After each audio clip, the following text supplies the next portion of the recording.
Today we're here with Tracy Drake, manager of the Madrona Marsh Preserve and Nature Center. This is beautiful out here, Tracy. It is beautiful, and we've chosen a particularly beautiful day to be out here. Could you give us a closer up look and give us a little tour around? Oh, you bet. It's a great place to take a tour. Here we are at the Madrona Marsh Preserve Nursery. All of these plants that are around me were started by seeds that were collected either on this land or other habitats that were similar. They start off in these little 4-inch pots and they grow up to be a little bit bigger, and we put them in a little bit larger pots. Once they're ready to plant out into the preserve, volunteers and staff put them out there. It's an interesting process. We start these plants and it takes about 4 or 5 months to prune them, care for them, water them, and pot them up before they're ready to go in the ground.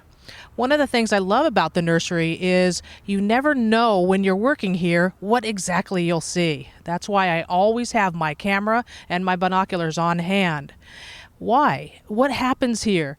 These plants start our habitat. We plant them in the ground, insects come, birds come, butterflies come, and we just enjoy that restoration that is not only of the animals, but of the plants. And it makes habitat just very special here at the Madrona Marsh Preserve. One of the things that's very special here at Madrona Marsh Preserve is we hold classes that the public can take. We hold many classes, but among those are gardening classes. These classes are about native plants. Maybe you're interested in creating habitat in your yard. Maybe you're interested in water-wise gardening. On the first Saturday of every month, you can come on by to the Nature Center at 10 o'clock, and we will teach you about these plants and how to put them in your yard and how to tend to them and how to create habitat. Each of our gardening classes has a theme. One of the themes we have is how to attract hummingbirds to your garden. Can you imagine this plant in your garden? You can probably see that this plant will attract hummingbirds. Imagine how beautiful that would look. We teach about this theme, attracting hummingbirds, and also how to attract butterflies to your yard. It's a fantastic class that you will walk away with inspired to plant beautiful plants in your garden. I'm here with Bob Carr. And how'd you get involved with the marsh here, Bob? Well, I got involved trying to save this marsh back in 1972. And we were just gathering together at that point in time, organizing and trying to see the incredible potential of this area here. And so we organized, and we started having meetings and meeting with city council, and we finally, after a number of years, 1986 I believe, were able to officially save the marsh. At that point you were a volunteer, weren't you? Volunteer, completely. And you're so good they hired you. Well, yes. Actually, I was a science teacher for 22 years during the process of saving the marsh. And finally, we did, as I say, saved it in '86, and then we put up the building, and there are 2 laboratories in the building. And since I was a science teacher, they figured, well, Mr. Carr knows a little bit about the marsh, so and he likes kids, so he would be a logical choice to be working with the kids in the lab, helping them with science fair projects and other interests that they have related to the marsh. And out here in the preserve, I understand you do tours with the children. Yes, I enjoy that very much. We have all age groups that come here for tours, and it's challenging always, because this is a very dynamic place biologically. My background is biology, and it's always challenging because it's so dynamic here. One week to the next, this area is changing. The ecology is very complex, and so we are constantly challenged. Every group we take out, we do it a little differently. Well, thank you for your work here. It makes a difference. Oh, I appreciate that very much. I really enjoy it. Talking about things you could see any time out here, up at the top of that tree there's a western scrub jay.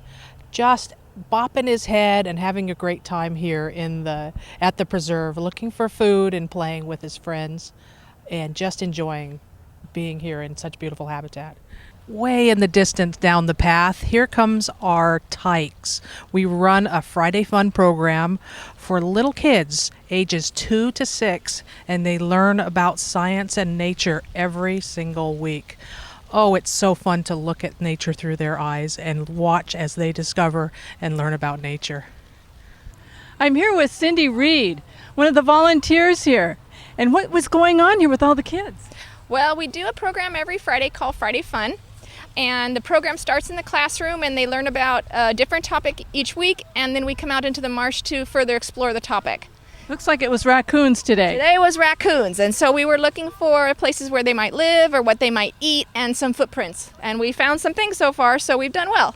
Great. Can you show the camera just what you were looking at? So these are the typical tracks that we find here in the marsh, and the kids know which ones are the raccoons, but these are the other things that we typically find, so we always find everything. Sounds like you enjoy your job, Cindy. Oh, love it. It's perfect. How long have you been doing this? Well, I've been working here at the marsh just a little over a year. So that's how long I've been here. And loving it. Yeah, it's a great place. I'm here with Jennifer Seagull, one of the artists here at the preserve. How'd you get involved with the preserve here, Jennifer?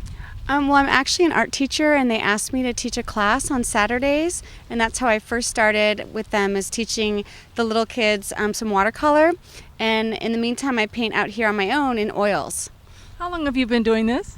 This is probably my 3rd year with the marsh. What drew you to the marsh?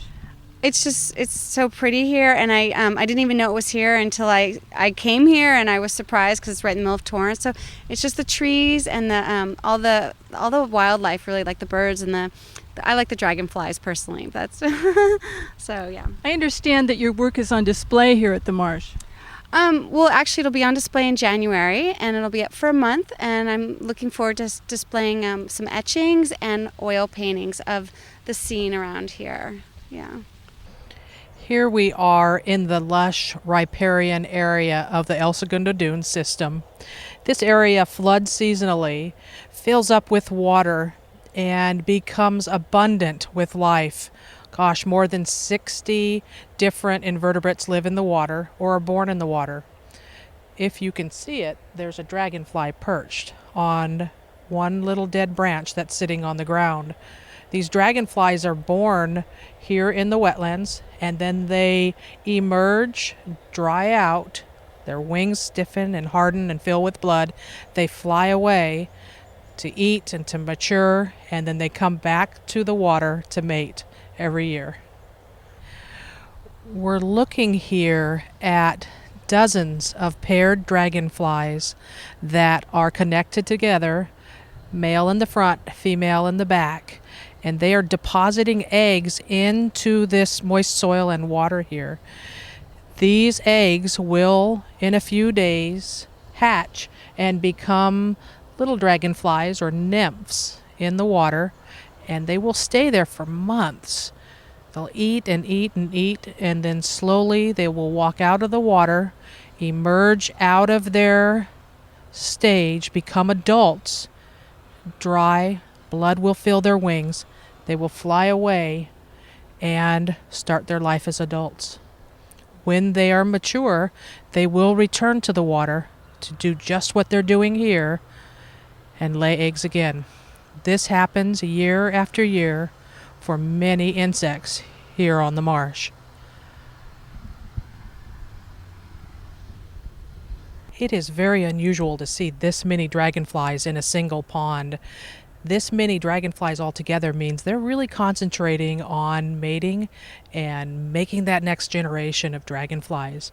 If this was a normal day and these guys were just thinking about eating, you'd have a male that would look at this territory and say, it's mine, and I'm going to run everybody else out. But these guys are focusing on creating the next generation, so they're all here together cooperating using this one little puddle of water. The red ones are variegated meadowhawks, and the green ones with blue on them are common green darners. These are 2 species of 21 different species of dragonflies and damselflies that come here to breed and to live. We're inside here at the exhibit hall. Boy, this is just really something. Can you talk just a little bit about it?